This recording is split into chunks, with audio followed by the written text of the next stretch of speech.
আশা নিয়ে গিয়েছিলেন, কী নিয়ে মায়ের বুকে ফিরছেন মুস্তাফিজ? হতাশায় কাতর তিনি।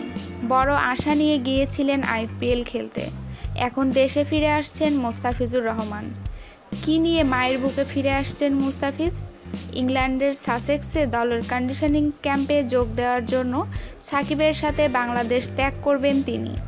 এবারের আইপিএল আসরে অভিজ্ঞতা ভালো হয়নি সাকিব ও মোস্তাফিজের। সানরাইজার্স হায়দ্রাবাদের হয়ে মাত্র একটি ম্যাচ খেলার সুযোগ পেয়েছে বাঁহাতি পেসার ফিজ। খরুচে বোলিং করায় পরের ম্যাচগুলোয় তাকে একাদশেই রাখেনি হায়দ্রাবাদ। সাকিব ভক্তরাও অপেক্ষায় থাকবেন আরেকটি ম্যাচের জন্য।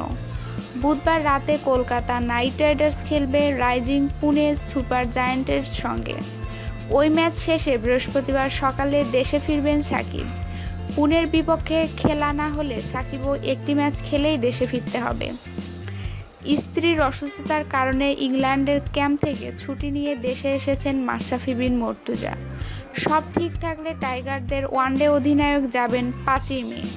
ইংল্যান্ডে অনুশীলন করার তেমন সুযোগ হবে না 3 ক্রিকেটারের কারোই।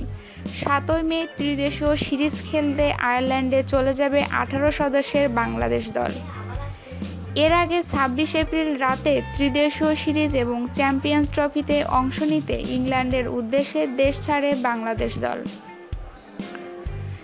আমাদের নিউজটি ভালো লাগলে অবশ্যই আপনার বন্ধুদের সাথে নিউজটি শেয়ার করবেন এবং স্পোর্টসের নিত্য নতুন নিউজ পেতে আমাদের চ্যানেলটিকে সাবস্ক্রাইব করে আমাদের সঙ্গেই থাকবেন। ধন্যবাদ সবাইকে।